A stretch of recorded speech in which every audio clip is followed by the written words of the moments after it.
एक राजा की बेटी जो महलों में पली, जिसने कभी दुख नहीं देखा।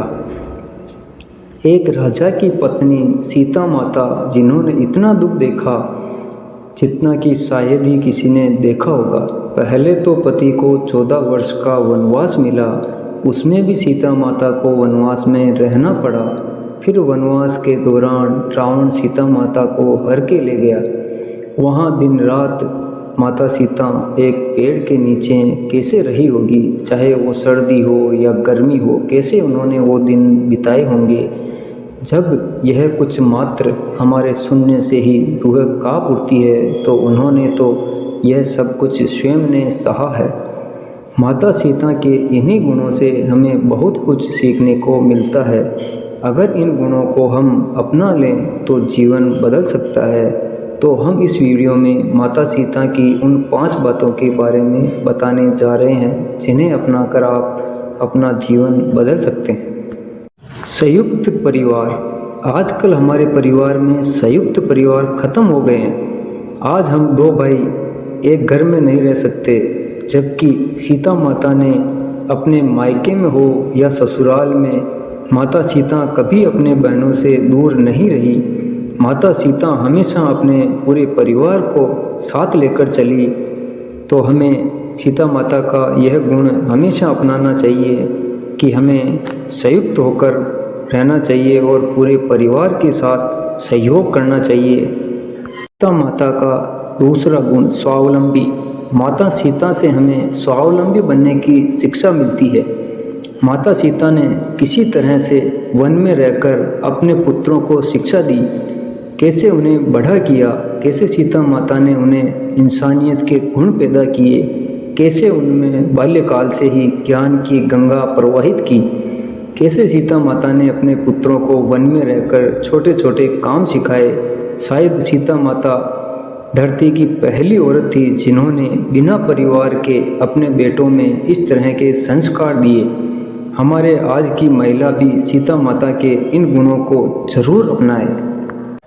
आत्मसम्मान। सीता माता से यह हमें ज़रूर सीखना चाहिए, क्योंकि पहले हम स्वयं हमारा सम्मान करना सीखना होगा। सीता माता के परित्याग से हमें यही सीखने को मिलता है। चाहे वजह कोई भी रही हो अयोध्या छोड़ने की, लेकिन सीता माता वापस कभी अयोध्या नहीं लौटी। जबकि प्रभु श्री राम ने सीता माता का त्याग नहीं किया, लेकिन अपने स्वयं के आत्मसम्मान के कारण स्वयं सीता माता वापस धरती में समा गई थी।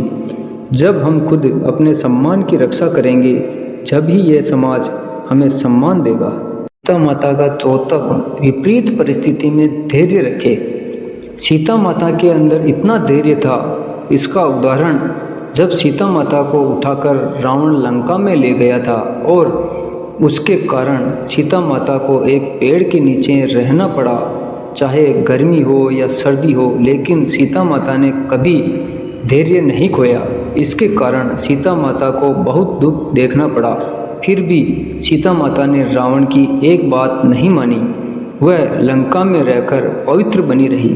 धैर्य स्त्रियों का गहना होता है। आप स्त्री हो या पुरुष हो, आपको सीता माता का यह गुण जरूर अपनाना चाहिए। अगर आपको बड़ा बनना है, महान बनना है, तो धैर्य का होना बहुत ज़रूरी है। दया और करुणा। सीता माता दया और करुणा की मूर्ति थी। उनके अंदर दया और करुणा इतनी भरी हुई थी जिसकी कोई सीमा नहीं है। चाहे जानवर हो, चाहे मनुष्य हो, सबके प्रति सीता माता के दिल में दया और करुणा कूट कूट कर भरी हुई थी।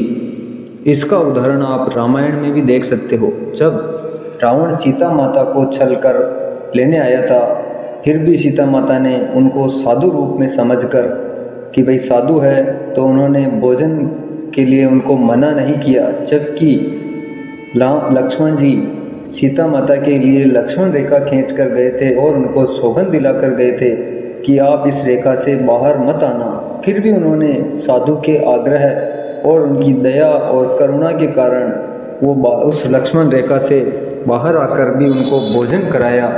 तो सीता माता के अंदर दया और करुणा इतनी भरी हुई थी जिसकी हम कल्पना भी नहीं कर सकते। तो हमें सीता माता से हमेशा दया और करुणा की ये जो बातें हैं वो सीखनी चाहिए। जय श्री राम।